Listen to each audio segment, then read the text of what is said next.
Olá, meu nome é Isabel e meu esposo, Pastor Antônio. É com muita alegria que me apresento a você, desejando que a graça e a paz do Senhor Jesus esteja com você e todos os seus. Para iniciar este vídeo, pensei em apresentar a mim e a minha família. Somos moradores em Valentim Gentil, São Paulo, e frequentamos a Igreja Batista em nossa cidade. Nosso filho Pedro e nora Juliana, nossa filha Sara e genro Denner e nosso filho Caleb. E agora, através de imagens, legendas e som, passo a apresentar a mensagem que é tema deste vídeo. Venha comigo.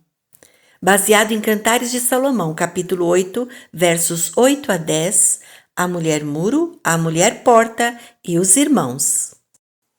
Este vídeo é um audiolivro, por isso estarei lendo a legenda nas imagens e espero transmitir de forma clara. Você pode optar por ouvir ou abaixar o volume e apenas ler. Introdução. Esta é uma interpretação de um trecho do livro de Cantares de Salomão da Bíblia. Eu interpretei desta forma a partir de uma experiência de oração e leitura do texto que estarei expondo logo mais. Trata-se de uma visão sobre o papel da mulher na sociedade do mundo inteiro. São apenas alguns princípios, porém esclarecedores. Assim também, apenas uma pincelada sobre o papel importantíssimo do homem. Gostaria muito que você partisse comigo nesta jornada. E se gostar e concordar, compartilhe com mais pessoas. Uma observação. Os textos bíblicos serão citados assim, Salmos 23:1, por exemplo. O primeiro número é o capítulo e em seguida o versículo ou os versículos. A versão é geralmente NVI, Nova Versão Internacional. Estarei mencionando quando utilizar outra versão. E mais uma coisa importante, caso deseje este material em PDF, estarei enviando para você gratuitamente. Basta me pedir por este e-mail, isaesplendida@gmail.com. Deixarei o e-mail na descrição do vídeo também. Parte 1. Um poema iluminado. O rei Salomão de Israel, no passado, escreveu um lindo poema que encontramos como um livro nas Escrituras Sagradas, a Bíblia. Ele é intitulado como Cantares de Salomão, ou Cântico dos Cânticos, que é de Salomão. Tem 8 capítulos e está entre os livros de Eclesiastes e Isaías no Velho Testamento. Este poema fala a respeito de uma paixão ardente, da descoberta do amor e o encantamento entre um homem e uma mulher, o rei e a sulamita, e, enfim, o casamento. Existem algumas teorias sobre o entendimento maior deste livro e as histórias por trás de seus personagens, e não vamos entrar neste aspecto, porque eu quero destacar a atenção para apenas um trecho de um dos capítulos. Será a minha interpretação sobre o assunto e você poderá, se quiser, buscar mais informações e cavar mais fundo na Bíblia. Como já foi explicado, é um poema totalmente voltado para o relacionamento entre homem e mulher como casal. O encantamento, a paixão, a conquista, as intrigas e lutas para permanecerem juntos por causa de seus próprios temperamentos e como por oposição de outras pessoas.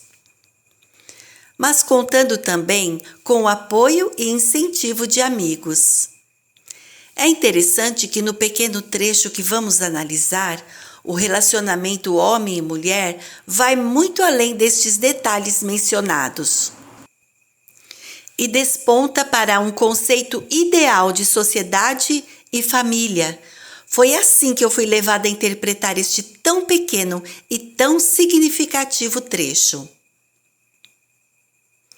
Quero chamar sua atenção para capítulo 8, versículos 8, 9 e 10, que dizem o seguinte: Temos uma irmãzinha, seus seios ainda não estão crescidos. O que faremos com nossa irmã no dia em que for pedida em casamento? Se ela for um muro, construiremos sobre ela uma torre de prata. Se ela for uma porta, nós a reforçaremos com tábuas de cedro. Eu sou um muro, e meus seios são as suas torres. Assim me tornei aos olhos dele como alguém que dá paz. Destacam-se nestes versos 3 personagens e algumas imagens. Primeiro personagem. Quem está falando? Neste caso, 2 pessoas ou mais do sexo masculino estão conversando. A maioria das versões bíblicas adotam este título no início do trecho, os irmãos. Não sabemos quantos são os irmãos, por isso os trato como apenas um personagem, mas são eles que iniciam uma conversa dizendo: temos uma irmãzinha. A irmãzinha é o segundo personagem, ou seja, uma criança do sexo feminino. Os irmãos estão conversando entre si e comentam que a menina ainda não tem seios. Eles estão conversando sobre o estado atual dela. Ela ainda não tem seios, quer dizer, é imatura, criança, não está pronta. E sobre o futuro dela, ou seja, como será quando se tornar mulher? Eles perguntam: o que faremos quando ela for pedida em casamento? Eles querem dizer, quando ela entrar em uma nova fase da vida, de amadurecimento e responsabilidade, como será? Qual será a nossa parte? Não é necessário explicar a importância que tem o casamento e a formação de uma nova família na sociedade, nem na passada e nem mesmo na atualidade. Embora alguns pensadores atuais não concordem com isso, esse continua sendo um princípio divino para a humanidade e o anseio e desejo dos corações de homens e mulheres através do mundo todo: formar família. Mas, voltando à conversa entre os irmãos no texto, eles sabem a resposta para a pergunta que eles mesmos estão fazendo. Se ela for um muro, se ela for uma porta, eles tomarão atitudes a partir daí. Mas no momento vamos falar das imagens de coisas mencionadas e de situações que podemos visualizar em nossa mente ao ler este texto. O muro, a porta, os seios, o casamento, torres, prata, a madeira ou tábuas de cedro. Ao longo desta mensagem estarei discorrendo sobre tudo isso. E agora, para iniciar, os seios. Os seios representam o crescimento, o desenvolvimento de uma menina para a mulher. A mulher é o terceiro personagem do texto de Cantares. E o casamento seria uma mudança de fase para a vida adulta e de maior responsabilidade. Muito comum iniciar a partir do casamento mesmo, especialmente naquela época do poema. Era a formação da família que complementavam as cidades. Mas, a meu modo de ver atualmente, a mulher que permanece solteira, muitas vezes por motivos alheios à sua vontade, de qualquer forma, também é beneficiária desta mudança de fase e tem papel definido na sociedade.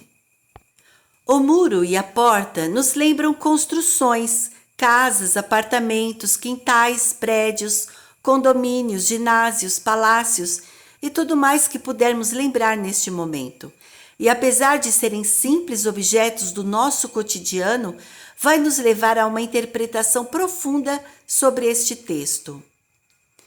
Após constatarem que a irmãzinha ainda é uma criança, os irmãos contemplam o futuro dela, no versículo 9, que é tema principal desta mensagem.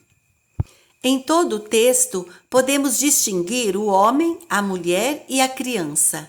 E este versículo 9, na minha opinião, aponta para o princípio da formação da sociedade, a raiz do autêntico desenvolvimento humano forte e saudável para a convivência do indivíduo em família e sociedade.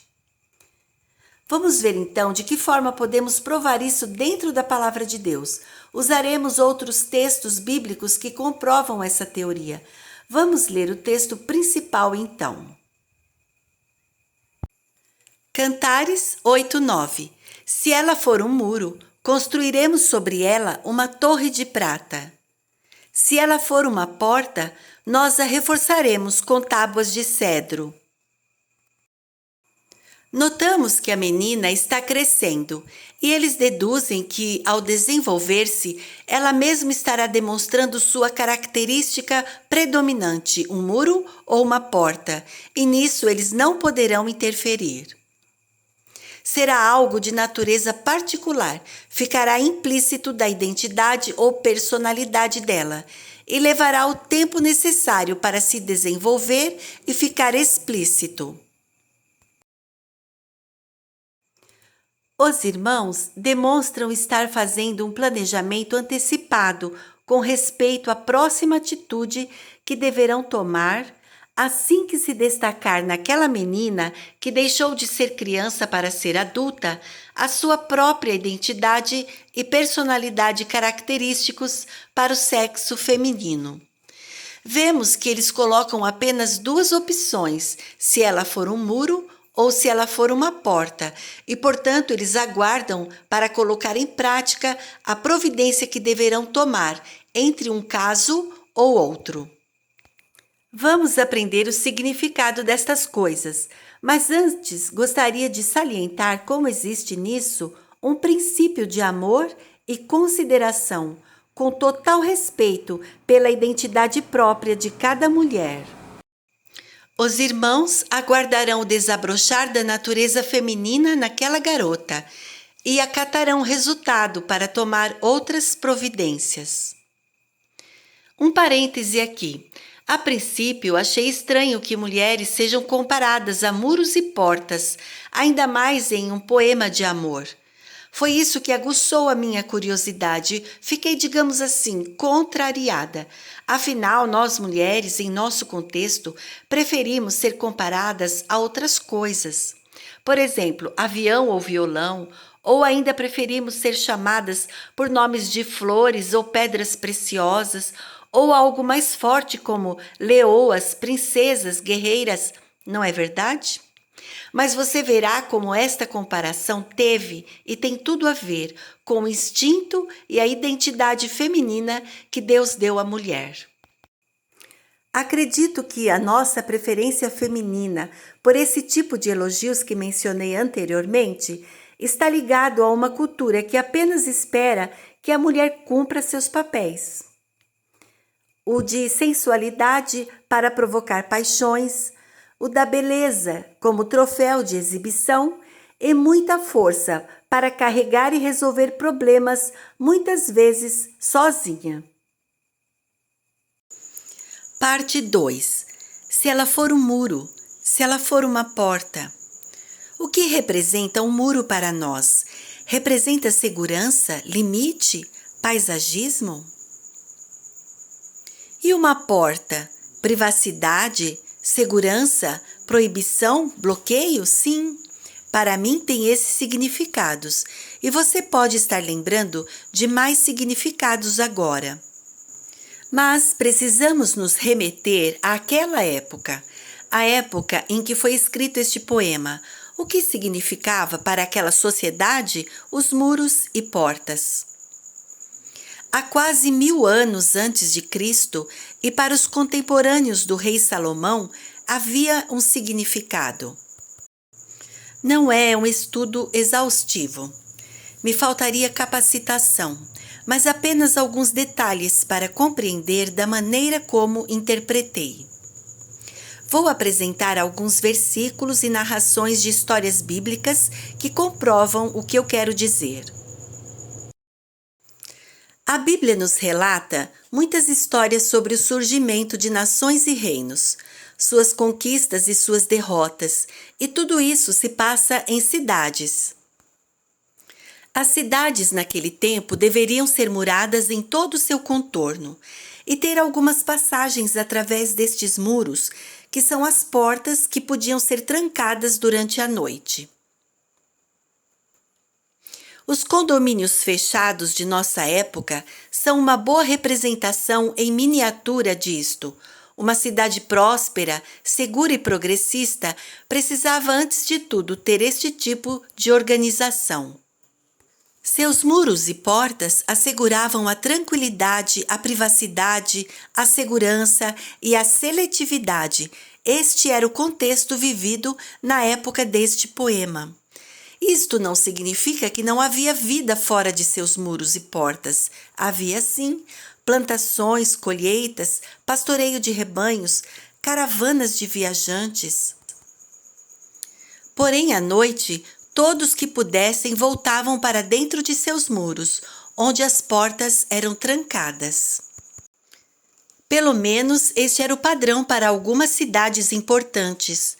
Por cima dos muros, que eram de pedras e que podiam até conter construções como casas por dentro, haviam também terraços, torres, para sentinelas, que vigiavam dia e noite a fim de verificar no horizonte se estava aproximando algum perigo, como animais ferozes, ou soldados inimigos, ou espiões. As sentinelas guardavam o entorno da cidade nos muros e nas portas também. Além disso, as portas eram ambientes muito importantes na cidade. Algumas cidades tinham mais de uma porta por onde passavam alguns rebanhos, caravanas, comerciantes, visitantes e etc. Mas havia a porta principal, que poderíamos chamar de o centro da cidade. Ali na porta principal, as pessoas se encontravam para discutir negócios, fazer contratos, resolver questões jurídicas, causas importantes e onde o alto comércio era feito. É sobre esta porta, a principal, que o texto de Cantares está se referindo. O que é um muro? De acordo com a Wikipédia, um muro é uma estrutura sólida utilizada para separar ou proteger qualquer recinto. Nos tempos bíblicos, os muros eram uma construção gigantesca, feitos de pedras ou outros materiais como madeiras, com larguras enormes, onde muitas vezes encontravam-se casas em seu interior. Como exemplo, temos a casa de Raabe, a prostituta que escondeu os espias hebreus em sua casa na cidade de Jericó, antes de seus muros serem derrubados. E deixou como sinal, para poder ser resgatada, um cordão vermelho pendurado na janela, que podia ser visto do lado de fora da cidade. Então Raabe os ajudou a descer pela janela com uma corda, pois a casa em que morava fazia parte do muro da cidade. Josué 2:15. Antes de listar alguns versículos bíblicos que provam a importância dos muros e portas nas cidades, vou destacar dois textos que eu escolhi: Neemias e Rute. O primeiro, no livro de Neemias, vai dar uma noção substancial sobre a importância de muros e portas em uma cidade. Neemias foi um homem muito usado por Deus, cheio de coragem e determinação para restaurar a cidade de Jerusalém. Em um estado pós-guerra e durante um duradouro exílio bem traumático, o exílio durou 70 anos. Mas entre os anos de 445 a 420 a.C., num período de 25 anos, portanto, ele completou reformas civil, religiosa e política em Jerusalém. O início da experiência de Neemias se dá quando ele está na Babilônia, onde grande parte do povo de Judá havia sido levado em cativeiro. E nesta época, uma parte deles já haviam retornado à sua terra por ordens do próprio rei da Babilônia. Neemias, porém, havia permanecido e gozava de alguns privilégios e grande influência por ser copeiro e trabalhar diretamente para o rei Artaxerxes da Babilônia, servindo-o. Mas isto também significava grande responsabilidade como consequência de seu cargo importante. O fato dele estar em outra nação, desfrutando da confiança do próprio rei, não tirou dele o espírito de patriotismo. E ele ficou totalmente desgastado pela situação de sua cidade, Jerusalém, que estava sem muros e com suas portas queimadas. Tratava-se de uma situação extrema de humilhação, pobreza, derrota, falta de segurança e sem esperança de futuro. Neemias fica tão triste e perturbado que seu semblante muda, e quando estava exercendo sua função de copeiro e servindo ao rei, leva o rei a perguntar o que estava acontecendo. Atente bem para este trecho do livro de Neemias. Neemias 1, de 1 a 4. As palavras de Neemias, filho de Acalias, no mês de Quisleu, no 20º ano, enquanto eu estava na cidade de Suzã. Anani, um dos meus irmãos, veio de Judá com alguns outros homens, e eu lhes perguntei acerca dos judeus que restaram, os sobreviventes do cativeiro, e também sobre Jerusalém. E eles me responderam: aqueles que sobreviveram ao cativeiro e estão lá na província passam por grande sofrimento e humilhação. O muro de Jerusalém foi derrubado e suas portas foram destruídas pelo fogo. Quando ouvi essas coisas, sentei-me e chorei. Passei dias lamentando, jejuando e orando ao Deus dos céus. A partir daí, ele consegue sensibilizar o rei, que lhe concede autorização e condições para tentar resolver este problema. Com muito trabalho, materiais e ajuda humana, apesar de muita oposição, calúnias, inveja e mentiras de inimigos, Neemias consegue realizar o trabalho que ele desejou. Com o poder de Deus, a ajuda, o apoio e o incentivo de seus compatriotas, Neemias reconstruiu os muros e portas de Jerusalém. Perceba a importância que era para uma cidade seus muros e portas. 25 longos anos de trabalho e inimigos ardilosos se levantaram para impedir. Leia todo o livro de Neemias. No capítulo 3, você vai encontrar as listas dos nomes das portas que foram reconstruídas e os nomes das famílias que ajudaram na reconstrução. O que é porta? De acordo com a Wikipédia, uma porta é geralmente entendida como uma abertura em um elemento de vedação arquitetônica, como uma parede, permitindo a passagem de pessoas de um ambiente para o outro. E no tempo deste poema de Salomão, além das portas das residências e dos palácios e outros ambientes, as portas mais importantes eram ao redor do muro que envolvia toda a cidade. Enfatizo que a vida da cidade acontecia na sua porta principal. Havia comércio e todo tipo de arranjo, como contratos, execução de leis e notícias que chegavam por ali. As portas podiam ser trancadas a qualquer sinal de transtorno ou ameaças. O acréscimo que os irmãos citam no texto, se ela for uma porta, nós a reforçaremos com tábuas de cedro, semelhantemente às torres de prata no muro, é muito significativo e importante. Vamos aprender agora sobre portas. A porta principal, com o exemplo de Ruth, como eu havia mencionado anteriormente. Este é o 8º livro em sequência do Antigo Testamento da Bíblia. Ruth era uma jovem viúva sem filhos, que ao invés de ficar com sua família de nascimento em Moabe, após o falecimento do marido, e esperar por outro casamento, decidiu voltar com sua sogra, que também estava viúva e desfilhada, para Belém. Uma terra desconhecida e estrangeira para ela, e onde ela também seria desconhecida e estrangeira, isto é, sem privilégios. Seu intuito era cuidar de Noemi, que já estava idosa e sozinha. Você pode ler a história de Ruth na Bíblia e também assistir em breve aqui no canal a história contada de Ruth. Mas vamos atentar para este trecho que nos importa agora, Ruth 4, de 1 a 11. Enquanto isso, Boaz subiu à porta da cidade e sentou-se ali exatamente quando o resgatador, que ele havia mencionado, estava passando por ali. Boaz chamou-lhe e disse: "Meu amigo, venha cá e sente-se." Ele foi e sentou-se. Boaz reuniu 10 líderes da cidade e disse: "Sentem-se aqui." E eles se sentaram.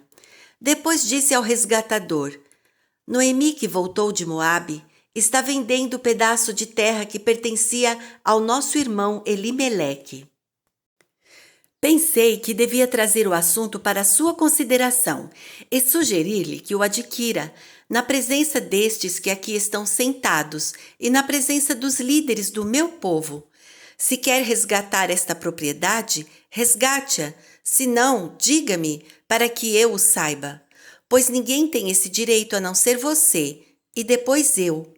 "Eu a resgatarei", respondeu ele. Boaz, porém, lhe disse: "No dia em que você adquirir as terras de Noemi e da Moabita Ruth, estará adquirindo também a viúva do falecido, para manter o nome dele em sua herança." Diante disso, o resgatador respondeu: "Nesse caso não poderei resgatá-la, pois poria em risco a minha propriedade. Resgate a você mesmo, eu não poderei fazê-lo." Antigamente em Israel, para que o resgate e a transferência de propriedade fossem válidos, a pessoa tirava a sandália e a dava ao outro. Assim oficializavam os negócios em Israel. Quando, pois, o resgatador disse a Boaz: "Adquira a você mesmo", ele também tirou a sandália. Então Boaz anunciou aos líderes e a todo o povo ali presente: "Vocês hoje são testemunhas de que eu estou adquirindo de Noemi toda a propriedade de Elimeleque, de Quilion e de Malom. Também estou adquirindo o direito de ter como mulher a Moabita Ruth, viúva de Malom, para manter o nome do falecido sobre a sua herança e para que o seu nome não desapareça do meio da sua família ou dos registros da cidade. Vocês hoje são testemunhas disso." Os líderes e todos os que estavam na porta confirmaram: "Somos testemunhas. Faça o Senhor com essa mulher que está entrando em sua família, como fez com Raquel e Lia, que juntas formaram as tribos de Israel. Seja poderoso em Efrata e ganhe fama em Belém." Notamos aqui nestes versículos que foi na porta da cidade de Belém que o passado de Ruth se transformou totalmente para um presente e um futuro diferentes. Ali na porta se encontraram as pessoas certas para a hora certa, bem ali na porta da cidade, onde havia grande movimentação como comércio, entrada e saída de viajantes. Haviam também encontros marcados para confirmação de negócios e afins, o que poderia ser um local parecido com uma praça pública. No caso de Ruth, Boaz, que era o segundo na linha de resgatador dela e da propriedade, ele e a outra pessoa envolvidos no arranjo se encontraram ali na porta. Boaz aguardou ali, porque sabia que o homem que era o primeiro resgatador por direito apareceria por lá. E assim que o viu, lhe fez a proposta de resgatar primeiro a propriedade e depois Ruth. Depois de exposta a situação, o homem resolveu que não poderia resgatá-la e tirou suas sandálias dos pés e a entregou a Boaz. Essa era a assinatura para confirmar este negócio e a presença das testemunhas que comprovaram esta transmissão de posse. Coisas que atualmente fazemos em cartórios, fóruns, escritórios de advocacia, etc. E, no entanto, naquele tempo, a porta da cidade, onde haviam praças e comércios tipo feiras em seu entorno, abrigava assuntos importantes. Os homens, líderes da cidade, estavam ali para testemunhar e confirmar a negociação. Assim, Ruth foi resgatada de sua condição de estrangeira, sem nenhum direito, para a condição de uma mulher do próprio povo, com direito a trabalho, família e ainda garantiu a aposentadoria, digamos assim, de sua sogra, a viúva Noemi. Todo esse processo foi desenvolvido e resolvido na porta da cidade. Acho que ficou bem claro a importância que tinham as portas nas cidades. Voltando ao início do texto em Cantares, quando lemos que os irmãos estão conversando sobre o futuro desta irmãzinha, a menina do poema, e com a leitura da história de Neemias, a reconstrução dos muros e portas e a história do resgate de Ruth, fica bem claro a importância dada aos muros e portas na época da escrita deste poema. Parte 3. A importância de muros e portas na Bíblia. Vou listar alguns versículos para dar mais pistas e confirmar sobre a importância de muros e portas. Versículos sobre muros, como proteção. Dia e noite, eles eram como um muro ao nosso redor, durante todo o tempo em que estivemos com eles, cuidando de nossas ovelhas. 1 Samuel 25:16. Neste versículo de 1 Samuel, os soldados de Davi foram comparados a muros de proteção, pelo depoimento de um funcionário da casa de Nabal e Abigail, enquanto ele e outros servos da casa estavam fora dos muros da cidade conduzindo rebanhos. Haja paz dentro dos teus muros e segurança nas tuas cidadelas. Salmo 122:7. Como defesa. Então os flecheiros atiraram do alto da muralha contra os teus servos e mataram alguns deles, segundo Samuel 11:24. Coloquei sentinelas em seus muros, ó Jerusalém, jamais descansarão dia e noite. Isaías 62:6a. Ele disse: corra e diga àquele jovem: Jerusalém será habitada como uma cidade sem muros por causa dos seus muitos habitantes e rebanhos. E eu mesmo serei para ela um muro de fogo ao seu redor, declara o Senhor, e dentro dela serei a sua glória. Zacarias 2, 4 e 5. Esses riscos que você vê no céu, na imagem, é o cúpula de ferro em funcionamento, sistema antimísseis desenvolvido por Israel, assim como um muro de fogo. Podem perceber até agora que os muros reais físicos são muito importantes e servem também como uma imagem invisível da proteção de Deus ao seu povo. O próximo versículo demonstra a vulnerabilidade de uma casa, uma família, uma sociedade sem muro em volta, ou seja, na forma como quero destacar, sem a devida proteção e cuidado. Passei pelo campo do preguiçoso, pela vinha do homem sem juízo. Havia espinheiros por toda parte. O chão estava coberto de ervas daninhas e o muro de pedra estava em ruínas. Provérbios 24, 30 e 31. Este versículo faz comparação dos muros com o domínio próprio. Ouça: como a cidade com seus muros derrubados, assim é quem não sabe dominar-se. Provérbios 25, 28. Versículos sobre portas.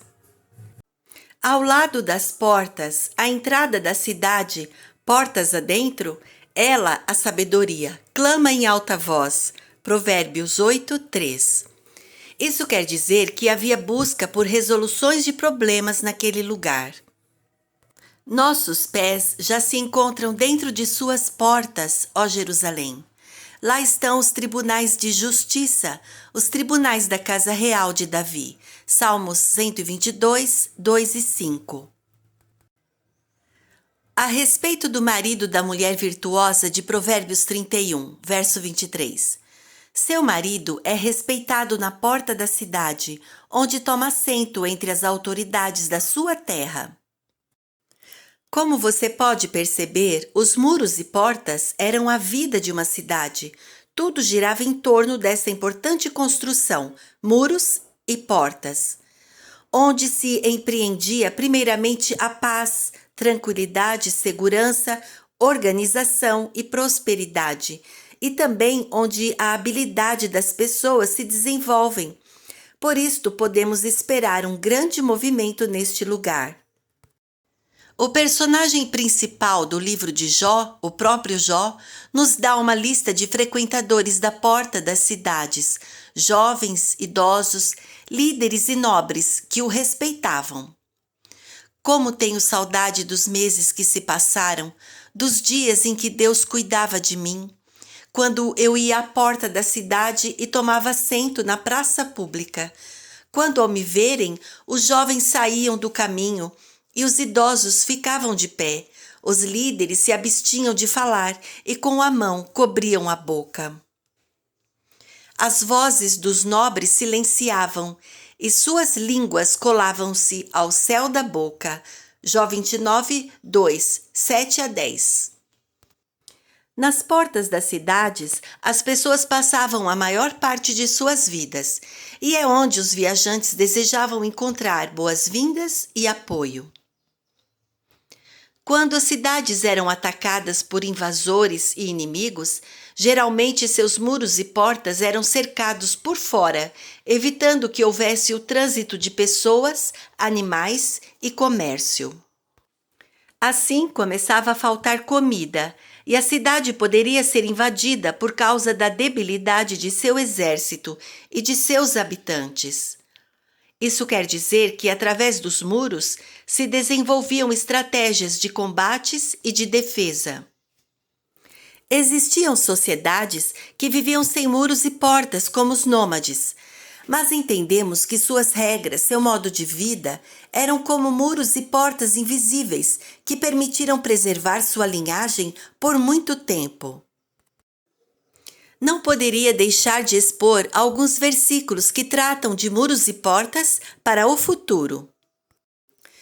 No livro da revelação do Senhor Jesus a João, que é o Apocalipse, nas visões futuras que João viu, os muros e portas estarão presentes, fazendo parte da Nova Jerusalém, a cidade santa que descerá do céu.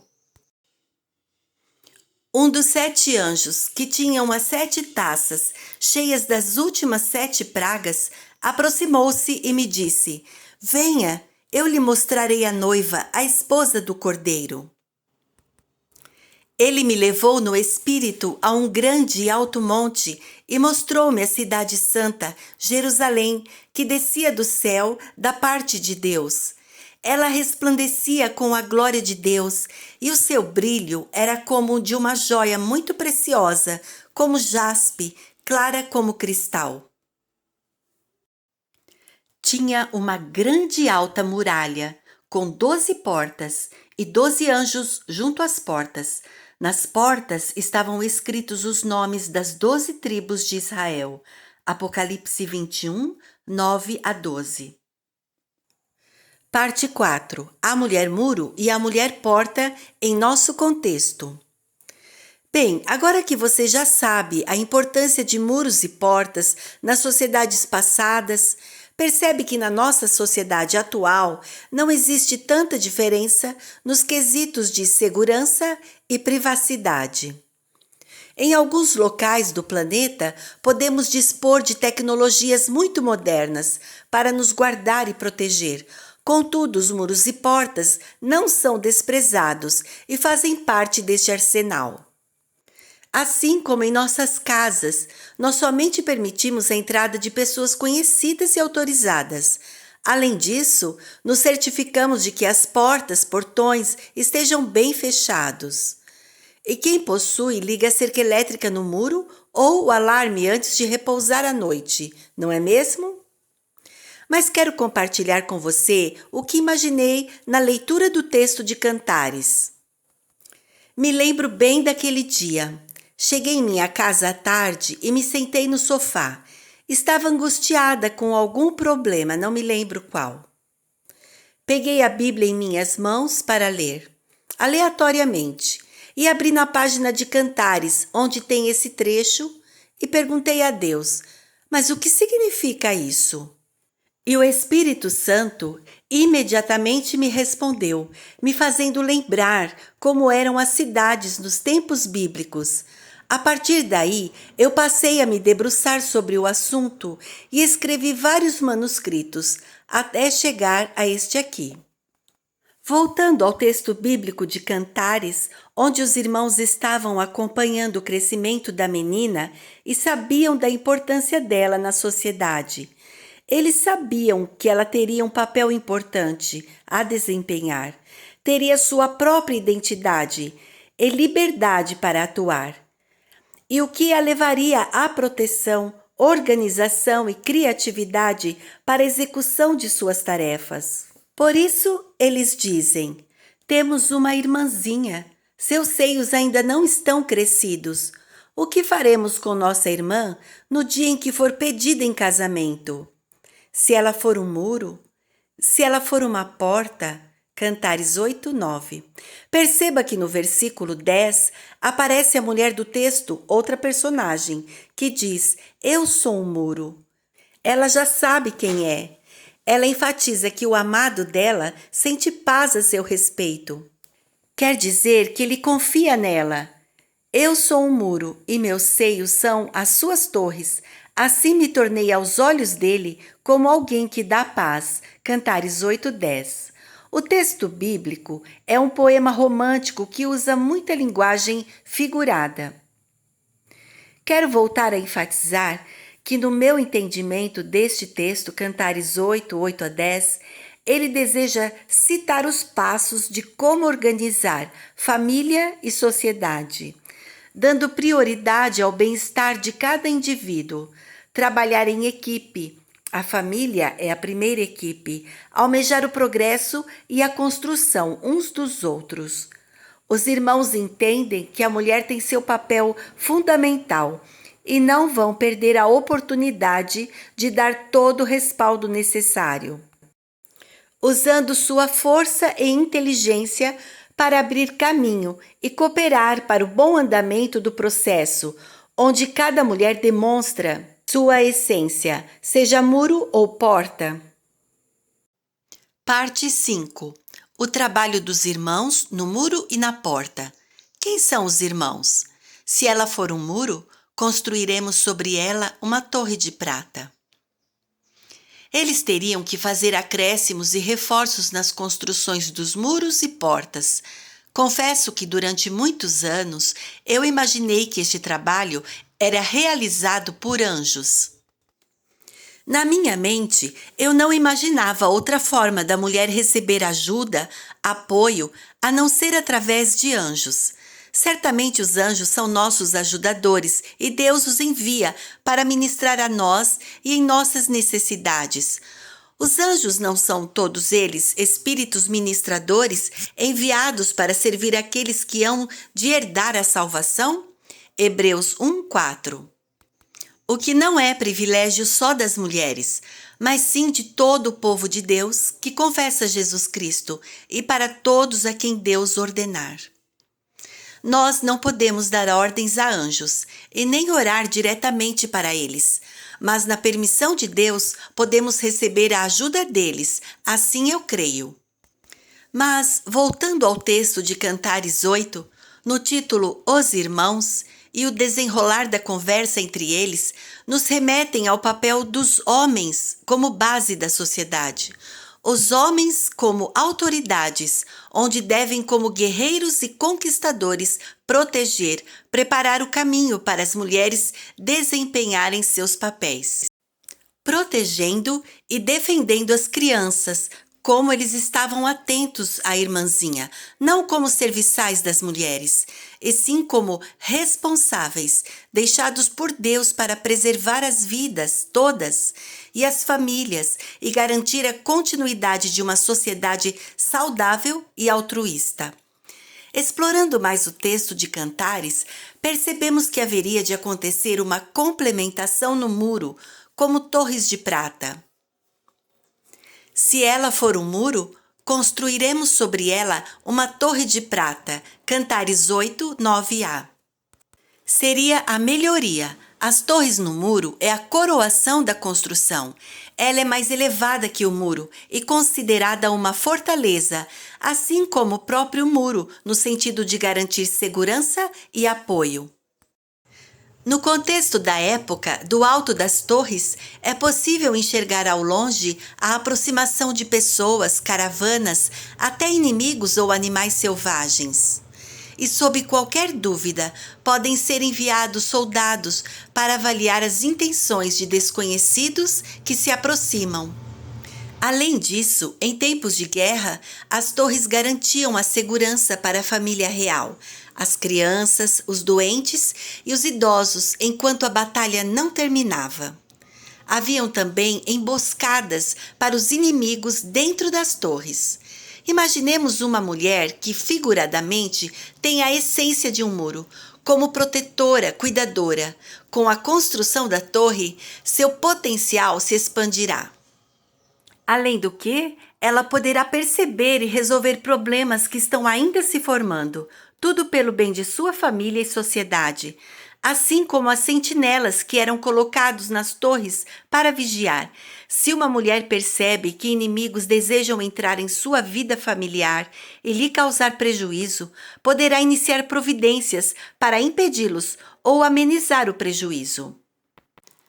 Para estas coisas acontecerem, significa que haverá um cuidado com o desenvolvimento dela, pois do contrário, sem cuidado ou com maus tratos, há o risco dela se tornar estática.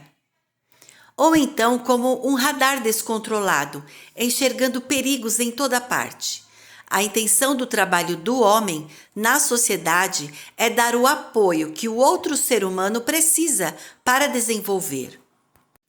Perceba que o trabalho dos homens que estão ao redor desta mulher muro ou porta é confirmar, empreender, apoiar a própria vida da mulher, dando liberdade e autoridade para desenvolverem seus papéis. A confiança destrava pessoas encarceradas em si mesmas. A Torre de Prata. A prata é considerada o segundo dos metais nobres, depois do ouro, com o qual é frequentemente associada nas escrituras. Não mancha numa atmosfera pura e pode ser polida até refletir como um espelho. Novo Dicionário da Bíblia, volume 2, edições Vida Nova, página 1046. A torre é a finalização da construção do muro. Ela fica elevada sobre o muro. A prata na altura pode ficar manchada, denunciando o grau de impureza ao redor. Assim como polida, ela refletirá um brilho como de um espelho. Pensando assim, os necessitados, os que estão perdidos, podem encontrar o caminho de volta através do reflexo ao longe. Porque reconhecerão como um lugar onde podem receber ajuda, e os mal intencionados podem refrear suas intenções ao perceber que o lugar é cuidado. A Torre de Prata é o ápice da construção do muro. Dando sentido a isso, percebemos a importância de que seja transmitido à mulher muro o reconhecimento de seus valores e a liberdade para exercê-los. Eu sou um muro, e meus seios são as suas torres. Assim me tornei aos olhos dele como alguém que dá paz. Cantares 8, 10. O trabalho dos irmãos na porta. Se ela for uma porta, nós a reforçaremos com tábuas de cedro. O cedro é uma madeira de excelente qualidade e muita durabilidade. O palácio do rei Davi, assim como outras construções muito importantes, eram de cedro. O ornamento e reforço de cedro garantiriam à porta maior beleza, qualidade e respeito. O cedro é uma árvore que pode atingir 40 metros de altura. E os escritores do Antigo Testamento usavam-na como símbolo da estatura em um homem. O Novo Dicionário da Bíblia, volume 1, página 150, edições Vida Nova, 1984. A ideia era comparar a altura da árvore de cedro com o grau de honradez, respeito e dignidade elevados a que uma pessoa poderia chegar. Isso significa que o reforço de cedro garantiria à mulher porta a seriedade que ela precisa em sua vida, na função do dia a dia e de seu talento, para produzir meios para que a vida em sociedade permaneça ativa e com qualidade. Numa sociedade ajustada e organizada, como o texto quer nos transmitir, os homens teriam a noção exata da importância da mulher como ajudadora e tendem a apoiá-la, e não somente sua própria esposa e filhas, mas sim as mulheres de sua família, suas crianças e de sua comunidade, até onde puder alcançar da forma como lhe couber. Eles deveriam cuidar, proteger, envolver com uma atmosfera de amor, respeito e se importar com a educação, saúde e bem-estar. Assim como os irmãos do texto, que estavam preparados para abrir o caminho para aquela menina que um dia se tornaria mulher, sem impedi-la, sem desprezá-la, sem lhe causar dano, abuso, indiferença. Já as mulheres nesta sociedade ajustada e organizada estariam preparadas para receber esse apoio, considerando o sucesso desse empreendimento e respeitando a autoridade do homem na sociedade, identificando seu próprio valor e partilhando seus benefícios. Que ela receba a recompensa merecida e as suas obras sejam elogiadas à porta da cidade. Provérbios 31, 31. Parte 6. É para ser assim. Acredito que quando Salomão, o rei de Israel, escreveu este poema de cantares e citou os muros e portas, estava pensando na cidade de Jerusalém e também no palácio e templo que ele construiu. Anteriormente, seu pai, o rei Davi, já havia encontrado os muros em Jerusalém quando conquistou a cidade, mas esses muros e portas foram pelos séculos, sendo sempre parcialmente derrubados, destruídos, incendiados, suas portas fechadas e negligenciadas, e até hoje, século XXI, precisam sempre ser remodeladas e restauradas, mas insistentemente esse padrão tem sido preservado, agora não mais como defesa, mas sim como ornamento histórico da cidade, que apesar de tantos inimigos destruidores, permaneceu em partes. Isso é muito representativo, porque embora os muros e portas não tenham mais aquele mesmo uso, o coração da cidade e mesmo da nação de Israel permanece reverenciando sua história. O seu povo tem orgulho de suas tradições, o turismo é enorme e incansável. Nações inimigas ou desejam destruí-la totalmente ou tomá-la para si. Assim como encontramos inimigos no nosso dia a dia que também querem destruir a essência da família e da sociedade. Mas esta essência tem sido preservada. Espero que tenha sido uma inspiração para você. Não Jerusalém, mas que os muros e portas e seu significado tenha aguçado seu interesse pelo padrão de Deus para a família e a sociedade. Na minha forma de pensar, creio que é para ser assim.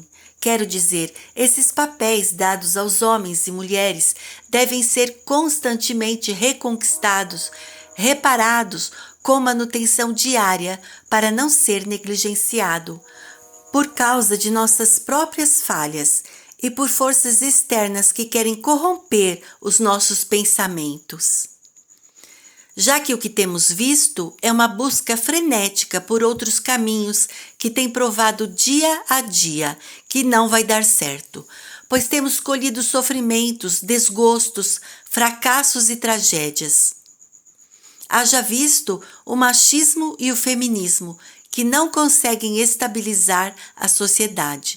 a não ser por força ou por violência, tanto uma ideologia como a outra. Muito embora ainda existam muitas pessoas bem intencionadas, tentando preservar o padrão de Deus para as famílias, além de homens e mulheres que batalham para ensinar alguma coisa, andam junto e ajudam pessoas que desejam viver esse padrão. Graças a Deus por isto, a sua palavra nunca vai morrer. O reforço nas construções, dando continuidade e mergulhando um pouco mais. Um destaque para enfatizar é que os muros e portas estão ligados inevitavelmente, assim como as habilidades e talentos femininos irão se misturar durante o percurso da vida, tanto individualmente como em grupo. Individualmente, a mulher pode assumir uma essência de muro sendo porta, e vice-versa, em ocasiões especiais, conforme a dinâmica de sua existência. Mas cada mulher pode saber em qual área ela se identifica melhor e, a partir daí, organizar sua vida e suas tarefas. Em grupo, quando requer que todas abracem a mesma causa. Vamos falar sobre isto daqui a pouco. Como saberíamos classificar uma mulher muro e uma mulher porta em nosso tempo? Através dos seus talentos, personalidades, gostos. Uma mulher muro indica proteção e cuidado. Então, sem medo de errar, podemos classificar como professoras, médicas, donas de casa, psicólogas, educadoras religiosas, pastoras, freiras e outras, agricultoras, terapeutas e mais. Uma mulher porta, por sua ação prática e eficiente, indica confiança e coragem, e podemos classificar as advogadas, comerciantes, artesãs, empresárias, juízas, delegadas policiais, etc. Como já mencionei que é claro que todo muro tem sua passagem, as mulheres podem desenvolver muitas aptidões diferentes.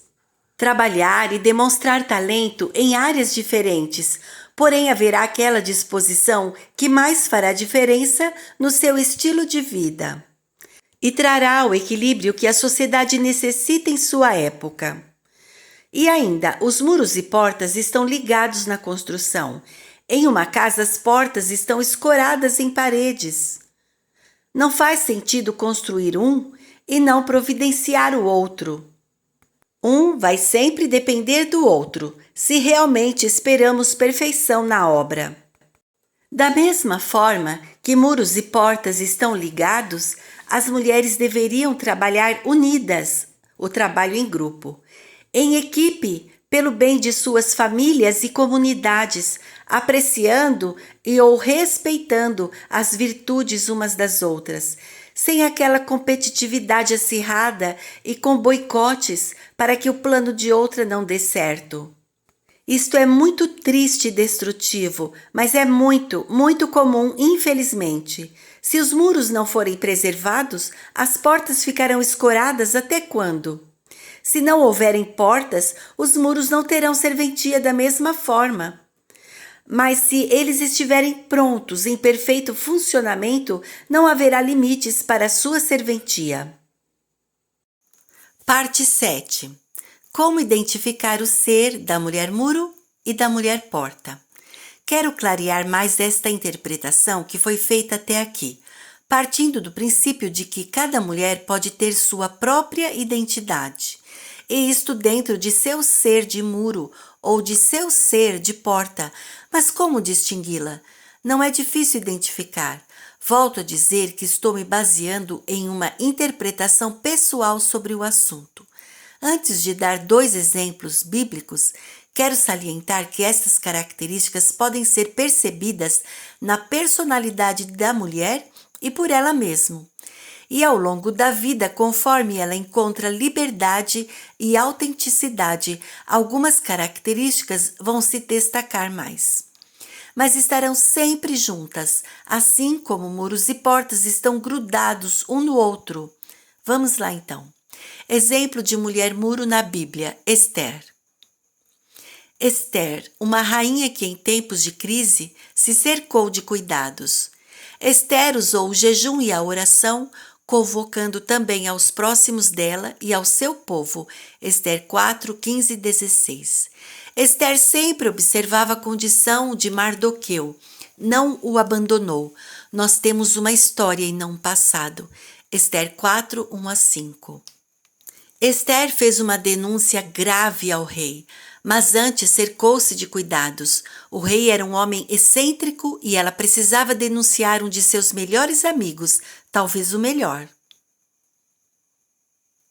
Esther não se iludiu com o poder da beleza que havia encantado o rei. Aliás, ela sempre foi cuidadosa e sábia. Também não usou de sedução ou drama. Aquele momento exigia sabedoria e temor de Deus. Esther 5 e 7. Esther entendeu seu papel de proteção de seu povo, no qual Deus a havia colocado de forma surpreendente, um papel de responsabilidade para aquele momento decisivo. Esther não carregou aquelas pessoas nas costas o resto da vida. Houve, inclusive, um momento em que eles precisaram lutar por si e suas famílias. No entanto, este momento de defesa foi conquistado também por Esther, sempre através de sua interferência. Em resumo, Esther usou intensamente todo o tempo que ela dispunha para ajudar seu povo. Exemplo de mulher porta na Bíblia: Maria. Maria, uma mulher que corria riscos e aceitava desafios. O anjo Gabriel trouxe uma mensagem com uma proposta de Deus Pai a Maria, e ela topou na hora. Seria a mãe do Filho de Deus, o nosso Salvador. Lucas 1, 26 a 38. Ela não deixou de se admirar e fazer perguntas, mas em nenhum momento se negou a atender o pedido ou mesmo pediu tempo para pensar. Maria foi proativa ao se deslocar para ajudar Isabel e ao mesmo tempo procurou um refúgio onde pudesse encontrar aceitação. Maria e Isabel eram mulheres com idades muito diferentes, mas partilhavam de uma experiência muito semelhante e se compreendiam. Lucas 1, 5 a 26 e 39 a 56. Maria, inspirada que era pelo Espírito Santo, cantou a Deus e neste cântico demonstrou importante conhecimento sobre Deus e a história de seu povo. Isso é muito especial para uma mulher tão jovem. Lucas 1, 46 a 55. No casamento em Caná, ela sabia que Jesus poderia resolver o problema da falta de vinho. Embora o Senhor Jesus tenha dito a ela: "A minha hora ainda não chegou", ela arriscou. Arriscou porque sabia que a hora do Senhor chegaria e que haveria um tempo em que ele iniciaria o propósito para o qual veio. Embora não compreendesse, sendo mãe, creu na promessa de Deus para seu filho. João 2, de 3 a 5. Ainda naquele casamento, Maria agiu com firmeza, com dedicação ao próximo, ao tentar resolver um problema que não era dela. Ela se importou. Assim são as mulheres que se dedicam pelo bem da sociedade. João 2. Podemos tirar outros exemplos na Bíblia sobre mulheres muro e mulheres porta. E deixarei alguns exercícios sobre isso no PDF que estará à disposição pelo e-mail gratuitamente. Mas não poderia deixar de comentar algo sobre pelo menos um homem da Bíblia, que a seguir estarei mencionando seu nome e os detalhes que o tornaram um homem surpreendente. Mas antes, quero dar a honra e o louvor a Jesus, que foi 100% homem, ser humano integral, sem pecado. Sua inteligência, amor e autoridade ao lidar com outros, como crianças e mulheres que eram desprezados pela sociedade, necessitados, doentes, religiosos, governantes e poderosos, seu relacionamento com os discípulos, se conduzindo sem manchar o seu propósito para o qual veio ao mundo. Temos tanto para aprender com ele ao ler os evangelhos e orar, mas agora quero falar de um homem que escolhi para finalizar esta obra. Eu gostaria muito de falar mais sobre os homens, mas ainda não recebi esta graça. No entanto, vou deixar algo que recebi. José, pai adotivo de Jesus, um homem surpreendente. Temos em José um homem surpreendente. Já existiram homens surpreendentes na Terra, e a Bíblia não poderia deixar de mostrar alguns deles. No final do PDF tem exercícios para fazer a respeito de alguns homens e mulheres da Bíblia. E você pode pedir o PDF gratuito pelo meu e-mail que está na descrição do vídeo. José teve uma preocupação com a segurança física de Maria, mesmo pensando que ela agia errado. Quando soube de sua gravidez, sabia que a criança não era dele. Eles estavam prometidos para o casamento, mas ainda não havia consumado. Ele sabia que ela corria riscos até de apedrejamento se ele revelasse isto às pessoas. Então, em seu coração, intentou deixá-la fugindo. Assim, assumiria uma culpa de homem omisso, o que é mais aceito pela sociedade. E ela não estaria mais tão sujeita a riscos de morte e piores humilhações.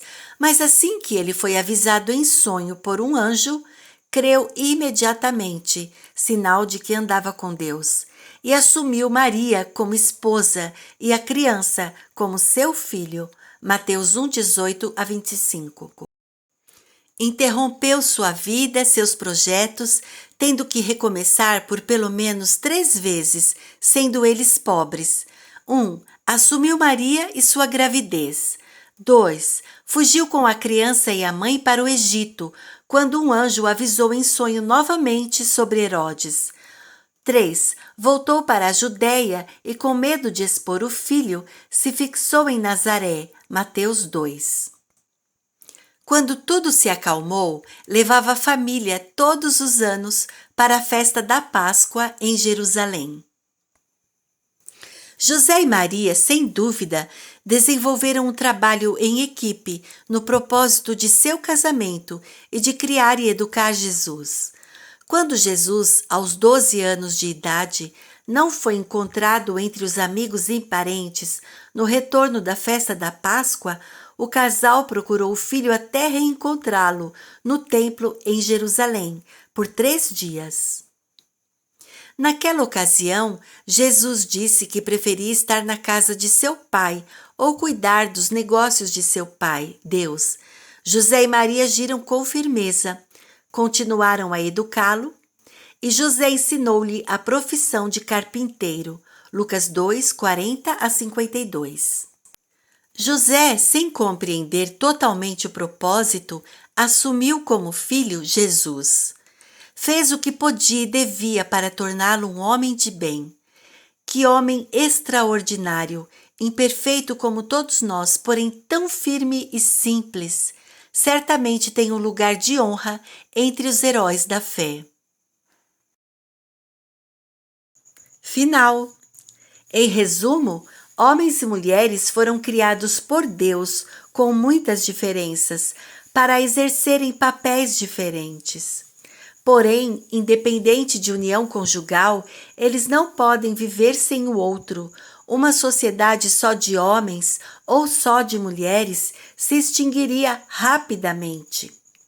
É muito simples de entender, sabemos disso naturalmente, mas o que podemos dizer de uma sociedade que entre homens e mulheres, um deseja impedir o outro, não tem consideração, respeito e confiança.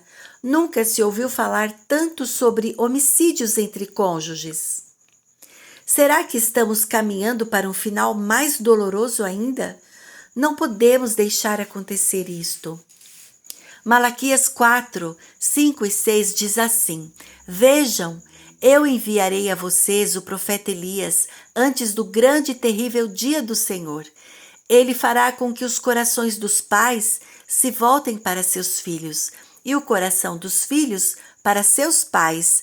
Do contrário, eu virei e castigarei a terra com maldição. Se você é uma das pessoas que sentem que estas palavras e a mensagem deste audiolivro de alguma forma foram escritas para você, acredito que o Espírito Santo está se comunicando contigo. Está levando você a se arrepender de seus pecados e ter um novo modo de vida, experimentando compreender e viver a palavra de Deus. Você está lendo ou ouvindo esta mensagem e entende que precisa ter uma atitude diferente. Pode até ajudar outras pessoas. Saiba que esse desejo procede do Espírito Santo. Ele quer te equipar. Não perca mais tempo. Vamos orar juntos agora e comece ou volte a buscar a Deus de todo o seu coração. Obrigada, Senhor, por esta lição que eu tive a oportunidade de aprender. Desejo aprender mais e mais da sua palavra para poder vivenciar e assim ser um condutor da sua mensagem. Me perdoe, me lave, me purifique, livra-me dos conselhos errados, dos maus pensamentos e guia-me pelo caminho eterno, em nome de Jesus. Amém. E para você que necessita de um Salvador e está reconhecendo que Jesus é o único caminho, só Ele pode perdoar pecados e lhe dar uma nova vida. Chega de ilusão, receba a vida eterna em Jesus. Vamos orar juntos? Pai Celestial, eu reconheço que sou pecador e preciso de Ti. Eu creio que o Senhor enviou seu Filho, Jesus Cristo, para morrer em meu lugar. Creio também que ao terceiro dia Ele ressuscitou dos mortos para que eu ressuscitasse com Ele e tenha a vida eterna ao seu lado. Quero receber esta graça, este presente do Senhor em minha vida e conhecer mais de Jesus e andar com Ele. Sei que Ele está vivo e é soberano Rei. Eu renuncio às obras de Satanás, porque agora eu sei que Jesus veio para desfazer todo o mal, quebrar os grilhões que me prendem e me dar vida com abundância. Eu creio, eu recebo, eu perdoo meus inimigos, em nome de Jesus. Amém. Se você concorda com esta oração, diga para Deus. Por favor, não permita que a tristeza entre em seu coração. Não fique se punindo pelo que passou. Todos erramos. Aproveite cada momento porque você está tendo a oportunidade de fazer bem e melhor de onde você está agora. Glória a Deus por isto. Jesus sempre te ama. Estou muito feliz em poder entregar este trabalho. Conto com as orações de quem se lembrar de mim e peço que compartilhe este vídeo com mais alguém. Um grande abraço e muito obrigada por me ouvir até aqui. Isabel de Fátima Souza de Castro, janeiro de 2021.